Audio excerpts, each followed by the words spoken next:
കാറ്റത്തെ കിളിക്കൂട് സീരിയലിന്റെ latest episode review ആണ് പറയുന്നത്. അങ്ങനെ നിധിയെ സുധീഷ് സാന്ദ്രയുടെ വീട്ടിലേക്ക് തിരികെയാക്കി പോരുമ്പോൾ അവന്റെ മനസ്സിൽ വല്ലാത്തൊരു ശൂന്യത അനുഭവപ്പെട്ടു. ഇനി ഒരു പക്ഷേ അവളെ കാണാൻ കഴിയുമോ? തന്റെ കൂടെ ജീവിക്കാൻ അവൾക്കിനി സാധിക്കുമോ? നൂറു ചോദ്യങ്ങൾ അവന്റെ മനസ്സിനെ അസ്വസ്ഥമാക്കിക്കൊണ്ടിരുന്നു. അപ്പോഴാണ് സുഭാഷിന്റെ ഫോൺ കോൾ വന്നത്. പണിസ്ഥലത്ത് നിന്നാണ് സുഭാഷ് വിളിക്കുന്നത്. എടാ സുധീഷേ, നിനക്ക് സുഖാണോ? സുഭാഷിന്റെ ശബ്ദത്തിൽ ആകുലത നിറഞ്ഞിരുന്നു. അതെന്ത് ചോദ്യമായേട്ടാ, ഞാൻ രാവിലെ വീട്ടിൽ നിന്നും ഇറങ്ങിയതല്ലേ ഉള്ളൂ. സുധീഷ് മറുപടി പറഞ്ഞു. അതല്ലടാ, അവൾക്ക് എന്തെങ്കിലും പ്രശ്നങ്ങളുണ്ടായോ? അതാ ഞാൻ വിളിച്ചത്. ഇല്ലേട്ടാ, അച്ഛനെ കാണാൻ വേണ്ടി പോയതല്ലേ അവള്. അച്ഛന് വലിയ കുഴപ്പമില്ലെന്നറിഞ്ഞു. ആഹാ, അങ്ങനെ പറയണം. അപകടം തരണം ചെയ്തു എന്ന് വേണം കരുതാൻ. എടാ, നീ ഇന്ന് വീട്ടിലേക്ക് വരില്ലേ? സുഭാഷ് ചോദിച്ചു. അതൊന്നും ഉറപ്പിച്ചു പറയാൻ പറ്റില്ല ഏട്ടാ. സുധീഷിന്റെ സ്വരം താഴ്ന്നു. സുഭാഷ് അവനെ ഉപദേശിച്ചു. എടാ, നീ ഒരു കാര്യം ചെയ്യണം. തിരികെ വരുമ്പോ അവളെയും കൂടെ കൂട്ടണം. കാരണം അവൾ അവിടെ നിന്ന് കഴിഞ്ഞാൽ വീട്ടുകാർ അവളുടെ മനസ്സ് മാറ്റാൻ ശ്രമിക്കും. അച്ഛന്റെ അസുഖം പറഞ്ഞ് അവളെ അവിടെ പിടിച്ചു നിർത്തും. മോളെ, നീ ഇനി അവന്റെ കൂടെ പോവണ്ട എന്നൊക്കെ പറഞ്ഞ് അവളെ അവരെല്ലാവരും ചേർന്ന് നിർബന്ധിക്കും. അതുകൊണ്ട് അവളെ അവിടെ നിർത്തരുത്. അവളെ അവിടെ നിർത്തുന്നത് ബുദ്ധിയല്ല. സുഭാഷിന്റെ വാക്കുകൾ സുധീഷിനെ ചിന്തിപ്പിച്ചു. ഏട്ടന് കാര്യങ്ങളുടെ ഗൗരവം അറിയില്ലല്ലോ എന്നായിരുന്നു അവന്റെ ചിന്ത. നിനക്കറിയാലോ നമ്മുടെ വീട്ടിലെ അവസ്ഥ. സുഭാഷ് തുടർന്നു. പെണ്ണുങ്ങൾ വാഴാത്ത വീടാണതെന്ന് നാട്ടുകാർ പറയും. ആശിച്ചു മോഹിച്ചു വന്നൊരു പെൺകുട്ടിയെ അവിടെ ഉപേക്ഷിച്ചിട്ട് നീ പോരരുത് മോനെ. സുഭാഷിന്റെ വാക്കുകൾക്ക് മറുപടി നൽകി ഫോൺ വെക്കുമ്പോൾ സുധീഷിന്റെ ഉള്ളിൽ സങ്കടം ഇരിച്ചു കയറി. നിധിയെ അവിടെ ഒറ്റക്കാക്കി പോവാനൊന്നും അവന് മനസ്സ് വന്നില്ല. തിരികെ വീട്ടിലേക്ക് ചെന്നു കഴിഞ്ഞാൽ അയൽക്കാരുടെ ചോദ്യശരങ്ങൾ നേരിടേണ്ടി വരും. അതുകൊണ്ട് അവൻ അവിടെ തന്നെ ആ വീടിന്റെ പരിസരത്ത് തന്റെ ജീപ്പിൽ കാത്തിരിക്കാൻ തീരുമാനിച്ചു. ഇതേ സമയം സുധീഷിന്റെ വീട്ടിൽ വലിയൊരു ചർച്ച നടക്കുകയായിരുന്നു. സുഭാഷും ഹരീഷും സംസാരിച്ചു കൊണ്ടിരിക്കെ ഭാസ്കരൻ അങ്ങോട്ടേക്ക് വന്നു. ഭാസ്കരന്റെ സംസാരം കേട്ട് ഹരീഷിന് ദേഷ്യം വന്നു. പെട്ടെന്ന് ദേഷ്യം വരുന്ന പ്രകൃതമാണ് ഹരീഷിന്റേത്. അവർ തമ്മിൽ വാക്കേറ്റമുണ്ടായി. നീ എന്തിനാണ് വെറുതെ അച്ഛനുമായിട്ട് വഴക്കുണ്ടാക്കുന്നത്? സുഭാഷ് ഹരീഷിനെ ശാസിച്ചു. ആ സമയത്താണ് സുനന്ദയുടെ അമ്മ, അതായത് ഭാസ്കരന്റെ പെങ്ങൾ അങ്ങോട്ടേക്ക് കടന്നു വരുന്നത്. അവരുടെ വരവ് തന്നെ പരിഹാസത്തോടെയായിരുന്നു. ഇതെന്താ ഈ വീട്ടിലെ ആണുങ്ങളൊക്കെ ആകെ ശോകമായിരിക്കുന്നത്? പെണ്ണൊരുത്തി ഇങ്ങോട്ടേക്ക് വന്നില്ലായിരുന്നോ? അവൾ ഒറ്റ ദിവസം കൊണ്ട് ഓടിപ്പോയോ? അവരുടെ ചോദ്യം ഒരു കൂരമ്പ് പോലെയാണ് ഭാസ്കരന് കൊണ്ടത്. ഓടിപ്പോയെങ്കിൽ നീ അവൾക്ക് വേണ്ടി വേറൊരു ചെക്കനെ അങ്ങ് അന്വേഷിക്ക്. ഭാസ്കരൻ തിരിച്ചടിച്ചു. അത് കേട്ട് അവർക്ക് ആകെ നാണക്കേടായി. എങ്കിലും അവർ വിട്ടുകൊടുത്തില്ല. അല്ലെങ്കിലും ഈ കുടുംബത്തിലേക്ക് ആര് പെണ്ണ് തരാനാ? വന്നാൽ തന്നെ ആരെങ്കിലും ഇവിടെ സ്വസ്ഥതയോടെ ജീവിക്കുമോ? പിറ്റേന്ന് തന്നെ ഓടിപ്പോവും. ഭാസ്കരന്റെ ദേഷ്യം അടക്കാനായില്ല. നിനക്ക് അത്രക്ക് നിർബന്ധമാണെങ്കിൽ നിന്റെ മകളെ ഇങ്ങോട്ടേക്ക് അയക്ക്. അവളുടെ ഭർത്താവ് ഗൾഫിൽ ഒട്ടകത്തെയല്ലേ മേയുന്നത്. അവൾ ഇവിടെ വന്ന് ഞങ്ങളെ ഭരിക്കട്ടെ. അവർ തമ്മിലുള്ള വഴക്ക് മൂർച്ഛിച്ചു. ഒടുവിൽ അപമാനിതയായി അവർ അവിടെ നിന്നും ഇറങ്ങിപ്പോയി. അവർ പോയ ഉടനെ തന്നെ ഭാസ്കരൻ ചോദിച്ചു, അല്ല, സുധീഷ് എവിടെ പോയി? അവൻ ആശുപത്രിയിൽ പോയിരിക്കുക അച്ഛാ. നിധിയുടെ അച്ഛന് സുഖമില്ലാത്തത് കൊണ്ട് തന്നെ അവളും പോയി. സുഭാഷ് കള്ളം പറഞ്ഞു. ഓ, അപ്പോ അവളുടെ അച്ഛൻ മരിക്കാൻ വേണ്ടി കിടക്കുവാണല്ലേ? എന്നാലും കുഴപ്പമില്ല. താൻ സ്നേഹിച്ച പുരുഷനോടൊപ്പം ഇറങ്ങിപ്പോരാൻ അവൾ കാണിച്ച ധൈര്യം, അത് സമ്മതിക്കണം. അവൾ ഒരു നല്ല കുട്ടിയാണ്. ഭാസ്കരന്റെ വായിൽ നിന്നും അങ്ങനെ ഒരു നല്ല വാക്ക് കേട്ടപ്പോൾ മക്കൾ എല്ലാവരും അത്ഭുതപ്പെട്ടു. നാട്ടുകാരുടെ പരിഹാസം ഒഴിവാക്കാൻ ഭാസ്കരൻ ഒരു നിർദ്ദേശം മുന്നോട്ട് വെച്ചു. ഇനി അവൾ ഇങ്ങോട്ടേക്ക് വരുമ്പോൾ അവരുടെ കല്യാണം ഒന്നുകൂടെ നടത്തണം, നാട്ടുകാരെ ബോധിപ്പിക്കാൻ. അത് നല്ല ഐഡിയ ആണച്ചാ, സുഭാഷ് പറഞ്ഞു. പോലീസ് സ്റ്റേഷനിൽ വെച്ച് നടന്ന കല്യാണമല്ലേ? നമുക്കിവിടെ വെച്ച് വീടിന്റെ മുറ്റത്ത് പന്തലിട്ട് ഗംഭീരമായൊരു കല്യാണം നടത്താം. നാട്ടുകാരെയൊക്കെ വിളിച്ച് ഒരു റിസപ്ഷൻ പോലെ ബിരിയാണിയും മറ്റും തയ്യാറാക്കി നാട്ടുകാരെയൊക്കെ വിളിച്ചു വരുത്തി സുധീഷിന്റെയും നിധിയുടെയും വിവാഹം ആഘോഷമാക്കാൻ തന്നെ അവർ തീരുമാനിച്ചു. പിറ്റേന്ന് വൈകുന്നേരം തന്നെ ചടങ്ങ് നടത്താമെന്ന ധാരണയിൽ അവരെത്തി. ഇതേ സമയത്ത് തന്നെ സാന്ദ്രയുടെ വീട്ടിൽ നിധി ആകെ അസ്വസ്ഥയായിരുന്നു. പിറ്റേന്ന് രാവിലെ 10 മണിക്ക് അച്ഛനെ കാണാൻ ആശുപത്രിയിലെത്താമെന്ന് സാന്ദ്ര സമ്മതിച്ചു. അരുണേട്ടൻ ഓഫീസിലേക്ക് പോയിരിക്കുക, നീ ധൈര്യമായിട്ടിരിക്ക്. അച്ഛന് കുഴപ്പമൊന്നുമില്ല. സാന്ദ്ര നിധിയെ ആശ്വസിപ്പിച്ചു. എനിക്ക് അച്ഛനെ കണ്ടേ മതിയാവൂ ചേച്ചി. അച്ഛനോട് എനിക്ക് മാപ്പ് ചോദിക്കണം.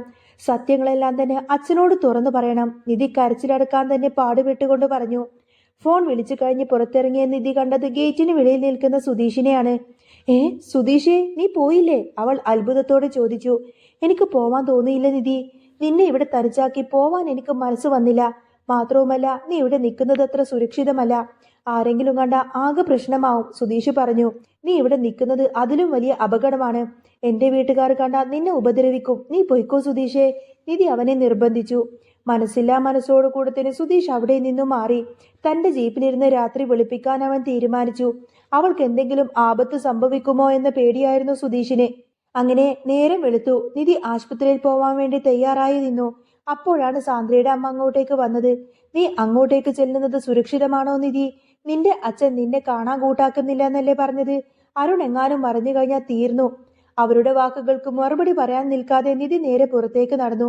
അപ്പോഴാണ് അപ്രതീക്ഷിതമായി അരുണും സാന്ദ്രയും അച്ഛനും അങ്ങോട്ടേക്ക് കടന്നു വരുന്നത് കണ്ടത്. നീ എന്താടി ഇവിടെ? അരുണിന്റെ ചോദ്യം ഒരു ഇടിമുഴക്കം പോലെയായിരുന്നു. സാന്ദ്രയുടെ അമ്മ ഭയന്നുപോയി. അത് അവൾ ഇന്നലെ ഇങ്ങോട്ടേക്ക് വന്നതാ, ഇറക്കിവിടാൻ പറ്റാത്തത് കൊണ്ട് കിടത്തിയതാണ്. എനിക്ക് എന്റെ അച്ഛനെ കാണണമെന്നൊക്കെ നിധി ഉറച്ച സ്വരത്തിൽ പറഞ്ഞു. നിനക്ക് അങ്ങനെ ഒരു അച്ഛനില്ല. കണ്ടവന്റെ കൂടെ ഒളിച്ചോടി പോയപ്പോൾ ഓർക്കണമായിരുന്നു അച്ഛനെ കുറിച്ച്. മിണ്ടിപ്പോവരുത്, അരുൺ ആക്രോശിച്ചു. നിങ്ങൾ എല്ലാവരും കൂടിയിട്ടാണ് എന്റെ ജീവിതം ഇങ്ങനെയാക്കിയത്. എനിക്ക് എന്റെ അച്ഛനെ കണ്ടേ മതിയാവൂ, നിധി തർക്കിച്ചു. ദേഷ്യം മൂത്ത അരുൺ അവളുടെ കയ്യിൽ പിടിച്ചു വലിച്ചു. ഇറങ്ങിപ്പോടി എന്റെ മുന്നിൽ നിന്ന് എന്നും പറഞ്ഞ് അവളെ ഗേറ്റിന് വെളിയിലേക്കാക്കി തള്ളിവിട്ടു. ഇതേ സമയം ഗേറ്റിന് പുറത്ത് ജീപ്പിൽ തന്നെ കാത്തിരിക്കുകയായിരുന്നു സുധീഷ്. അരുൺ നിധിയെ ഉപദ്രവിക്കുന്നത് കണ്ട് സുധീഷിന്റെ രക്തം തിളച്ചു. നിധിക്കും സഹായിക്കാനായില്ല. സുധീഷിനെ കുറിച്ച് അരുൺ മോശമായി സംസാരിച്ചപ്പോൾ അവളുടെ നിയന്ത്രണം വിട്ടു. അവൾ അരുണിന്റെ കരണത്തൊന്നങ്ങ് പൊട്ടിച്ചു. അടിക്ക് അടിക്ക്, എന്നെ അടിച്ചങ്ങ് കൊല്ല്. നിങ്ങളെല്ലാവരും കൂടി ആ ഫ്രോഡിന്റെ കൂടെ എന്നെ കെട്ടിക്കാൻ നോക്കിയതല്ലേ? അവനൊരു സൈക്കോയാണ്. ഞാൻ എത്ര തവണ പറഞ്ഞു? നിധി പൊട്ടിത്തെറിച്ചു. നീ എന്താടി പറഞ്ഞത്? അരുൺ വീണ്ടും അവൾക്ക് നേരെ പാഞ്ഞു ചെന്നു. ഇറങ്ങിപ്പോടി എന്ന് ആക്രോശിച്ചുകൊണ്ട് തന്നെ അരുൺ അവളെ ശക്തമായി അങ്ങ് തള്ളി. ആ തള്ളലിൽ നിധി നിയന്ത്രണം വിട്ട് വീഴാൻ പോയി. അവളുടെ കണ്ണുകളൊക്കെ ഇറുക്കി അടച്ചു. നിലത്ത് വീഴുമെന്ന് അവൾ ഉറപ്പിച്ചിരുന്നു. പക്ഷേ അവൾ വീണത് ഉറപ്പുള്ള കൈകളിലേക്ക് തന്നെയാണ്. അവൾ കണ്ണു തുറന്നു നോക്കുമ്പോൾ കണ്ടത് സുധീഷിനെ ആയിരുന്നു.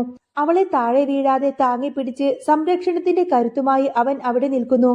അരുണിന്റെയും സാന്ദ്രയുടെയും വീട്ടുകാരുടെയും മുന്നിൽ വെച്ച് സുധീഷ് അവളെ ചേർത്ത് പിടിച്ചു.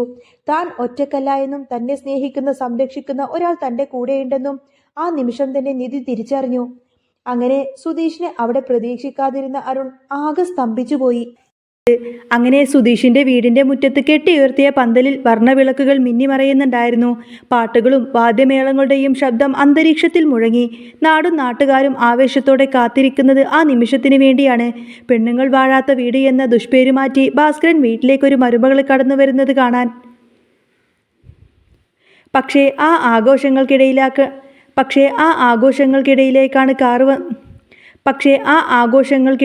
കാർ വന്നിറങ്ങിയപ്പോൾ അതിൽ നിന്നും സുധീഷിന്റെയും നിധിയുടെയും മനസ്സാകെ കലുഷിതമായിരുന്നു. കാർ പോർച്ചിൽ നിന്ന് സുഭാഷും ഹരീഷും നികേഷും ഓടി വന്ന് അവരെ സ്വീകരിച്ചു. അവരുടെ മുഖത്ത് സന്തോഷം കണ്ടപ്പോൾ നിധിയുടെ നെഞ്ചിൽ തീ ആളിക്കത്തി. നിങ്ങൾ വരാൻ വൈകുമെന്ന് കരുതി ഞങ്ങൾ പേടിച്ചുപോയി. എല്ലാം റെഡിയാണ്, വേഗം അകത്തേക്ക് വാ, സുഭാഷ് ആവേശത്തോടെ പറഞ്ഞു. നിധി ദേഷ്യത്തോടെ സുധീഷിനെ ഒന്ന് നോക്കി. ഒന്നും മിണ്ടാതെ അവൾ അകത്തേക്ക് നടന്നു. സുധീഷ് പിന്നാലെയും. മുറിയിലെത്തിയതും നിധി പൊട്ടിത്തെറിച്ചു. സുധീഷ്, എന്താ ഇതൊക്കെ? നമ്മൾ എന്തിനാ ഇങ്ങോട്ടേക്ക് വന്നത്? ഇതൊക്കെ വെറും അഭിനയമാണെന്ന് പറഞ്ഞിട്ട് ഇപ്പോൾ ഇവിടെ നടക്കുന്നത് എന്താണ്? സുധീഷ് നിസ്സഹായനായി നിന്നു. നിധി, എനിക്കിതൊന്നും തന്നെ അറിയില്ലായിരുന്നു. അച്ഛനും ഏട്ടന്മാരും കൂടിയിട്ടാണ് ഇതെല്ലാം പ്ലാൻ ചെയ്തത്. ഈ റിസപ്ഷനൊക്കെ നാട്ടുകാരുടെ മുന്നിൽ വെച്ച് നമ്മുടെ മാനം രക്ഷിക്കാൻ വേണ്ടിയിട്ട് അവർ ചെയ്തതാണിതൊക്കെ. മാനം രക്ഷിക്കാനോ? നമ്മൾ കല്യാണം കഴിച്ചിട്ടില്ല എന്ന സത്യം ഇവർക്കറിയില്ലല്ലോ.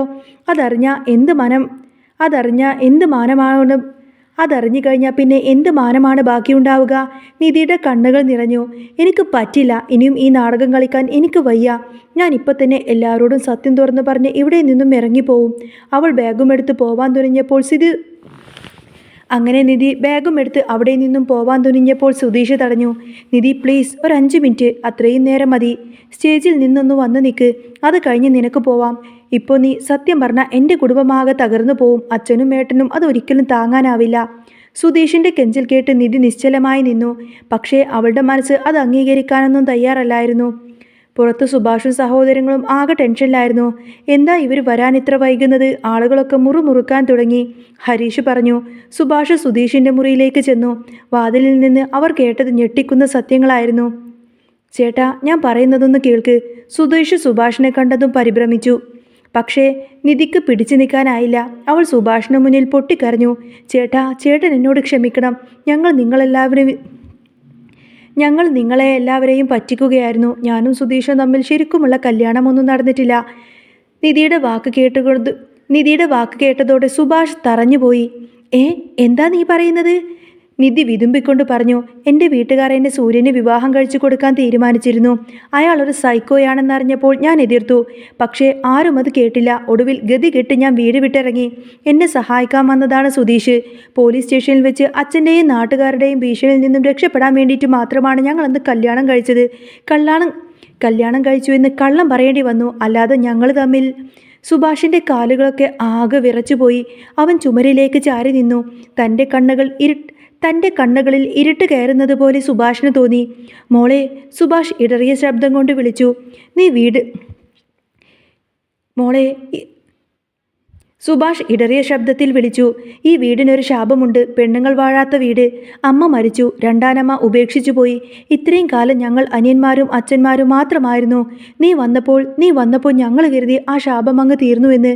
പക്ഷേ സുഭാഷിൻ്റെ കണ്ണുനീർ കണ്ട്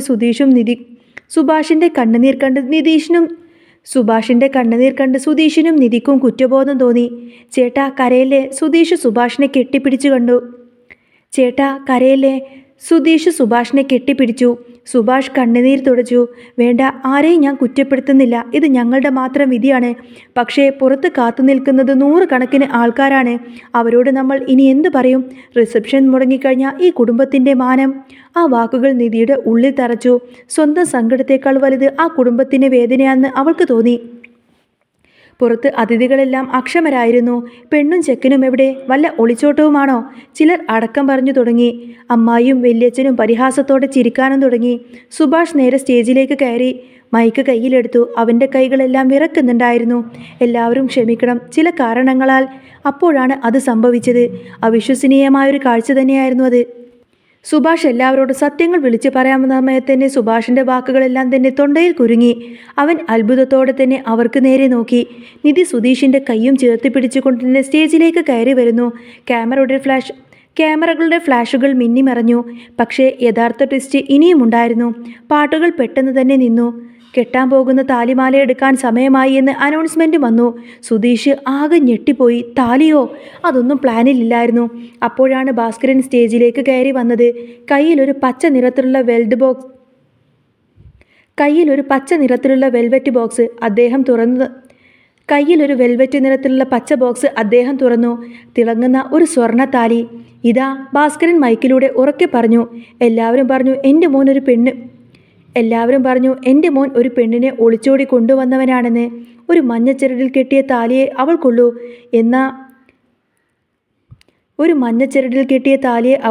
എന്ന്. എന്നാ കേട്ടോ, എല്ലാവരും മുന്നിൽ വെച്ച് ഈ സ്വർണ്ണത്താലി ഞാൻ എല്ലാവരുടെയും മുന്നിൽ വെച്ച് ഈ സ്വർണ്ണത്താലി എൻ്റെ മകൻ അവളുടെ കഴുത്തിൽ ചാർത്തും. ഇനി ആരും എൻ്റെ മക്കളെ കുറ്റം പറയരുത്. സുധീഷ് അച്ഛനെ നോക്കി. നിധി പേടിയോടെ സുധീഷിനെയും. ഇത് കളി കാര്യമാവുകയാണല്ലോ. കെട്ടടാ, ഭാസ്കരൻ ആജ്ഞാപിച്ചു. നാട്ടുകാർ ആർപ്പ് വിളിച്ചു. ചെണ്ടമേളം മുറുകി. നിധിയുടെ കണ്ണുകളിൽ ഭയം നിഴലിച്ചു.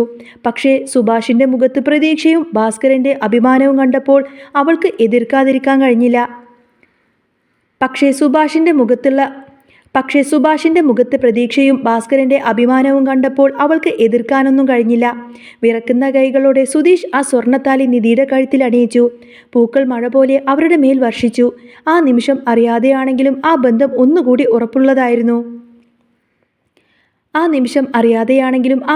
ഒന്നുകൂടി ഉറപ്പിക്കപ്പെടുകയായിരുന്നു. ചടങ്ങുകളെല്ലാം കഴിഞ്ഞ് അതിഥികൾ പിരിഞ്ഞുപോയി. മുറ്റത്തെ ഇരുട്ടിൽ ഭാസ്കരൻ തനിയെ ഇരിക്കുന്നുണ്ടായിരുന്നു. സുധീഷ് അങ്ങോട്ടേക്ക് ചെന്നു. അച്ഛാ, എന്താടാ? ഭാസ്കരൻ ചിരിച്ചു. അച്ഛനാകെ ഞെട്ടിച്ചു കളഞ്ഞു. ഇത്രയും പൈസ എവിടുന്ന് കിട്ടി ആ മാല വാങ്ങാൻ? സുധീഷ് ചോദിച്ചു. ഇനി വല്ലതും മോഷ്ടിച്ചതാണോ? ഭാസ്കരൻ്റെ മുഖം മങ്ങി. അദ്ദേഹം ആകാശത്തേക്ക് നോക്കി. മോഷ്ടിച്ചതല്ലടാ അത് നിന്റെ അമ്മയുടെ താലിയാണ്. മരിക്കുന്നതിന് മുൻപ് അമ്മ എനിക്ക് തന്നതാ. എൻ്റെ മകൻ്റെ ഭാര്യയ്ക്ക് കൊടുക്കാൻ വേണ്ടിയിട്ട് ഞാൻ ഇത്രയും നാൾ അത് കാത്തു സൂക്ഷിച്ചു. അച്ഛൻ്റെ വാക്ക് കേട്ടപ്പോൾ സുധീഷിൻ്റെ കണ്ണുകൾ നിറഞ്ഞു. അവൻ അച്ഛനെ നോക്കി. ആ കർക്കശക്കാരനായ മനുഷ്യൻ്റെ ഉള്ളിലെ സ്നേഹം അവൻ തിരിച്ചറിഞ്ഞു കഴിഞ്ഞു. ദൂരെ ഇതെല്ലാം കണ്ട് സുഭാഷ് നിൽക്കുന്നുണ്ടായിരുന്നു. സത്യം അറിയാമായിരുന്നുവെങ്കിലും നടന്നത് അഭിനയമാണോ അതോ ഇനി വിധിയുടെ തീരുമാനമാണോ എന്നൊക്കെ സത്യം അറിയാമെങ്കിലും നടന്നതെല്ലാം അഭിനയമാണോ അതോ വിധിയുടെ തീരുമാനമാണോ എന്നൊക്കെ തിരിച്ചറിയാനാവാതെ അവൻ ആകെ കുഴങ്ങി. ഇനി വരാൻ പോകുന്ന നല്ല സൂപ്പർ ത്രില്ലിംഗ് എപ്പിസോഡൊക്കെ തന്നെയാണ് കേട്ടോ. പ്രേക്ഷകരെ എല്ലാവരെയും മുൻമുലയിൽ നിർത്തിക്കൊണ്ട് നല്ല അടിപൊളി സൂപ്പർ ത്രില്ലിംഗ് എപ്പിസോഡൊക്കെ ഇനി വരാൻ പോകുന്നുണ്ട്. അപ്പോൾ നിങ്ങൾക്ക് ഈ ഒരു ചാനൽ ഇഷ്ടമാവുകയാണെങ്കിൽ സബ്സ്ക്രൈബ് ചെയ്യാനും സപ്പോർട്ട് ചെയ്യാനും മറക്കല്ലേ. നെക്സ്റ്റ് എപ്പിസോഡായിട്ട് വീണ്ടും വരാട്ടോ. ബൈ.